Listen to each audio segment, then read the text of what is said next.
Acara silaturahmi pimpinan organisasi sekecamatan Kemang ini dihadiri oleh ketua dan pengurus organisasi kepemudaan, organisasi kemasyarakatan atau ormas, dan organisasi keagamaan.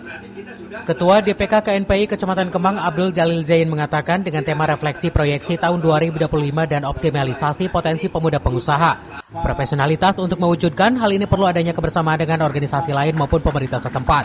Karena tanpa ada komunikasi yang baik dengan organisasi, pembangunan di wilayah tersebut tidak akan terwujud.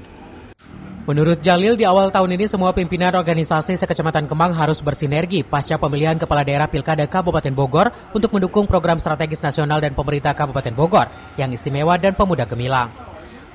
Ketua Abdesi Kecamatan Kemang Entang Suwana mengapresiasi kegiatan silaturahmi lintas organisasi yang ada di Kecamatan Kemang. Diharapkan semua yang hadir bisa mewujudkan Kecamatan Kemang guyup bersatu. Pimpinan organisasi sekecamatan Kemang KNPI mulai memikir Kemang ini lagi kumpul agar ke depan menyambut pemerintahan yang baru setelah kita mensukseskan menuju pemuda yang gemilang, masyarakat yang istimewa.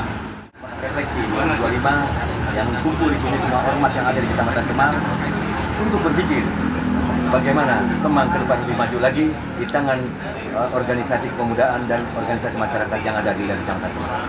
Terima kasih, dan intinya organisasi masyarakat, organisasi kepemudaan di Kemang ini mendukung program ketahanan pangan dan program makan gizi gratis yang dicanangkan oleh pemerintah pusat. Entang juga mendukung keberadaan organisasi kepemudaan di wilayah Kemang bisa bersinergi untuk membangun hal yang positif baik kepada pemerintah maupun masyarakat.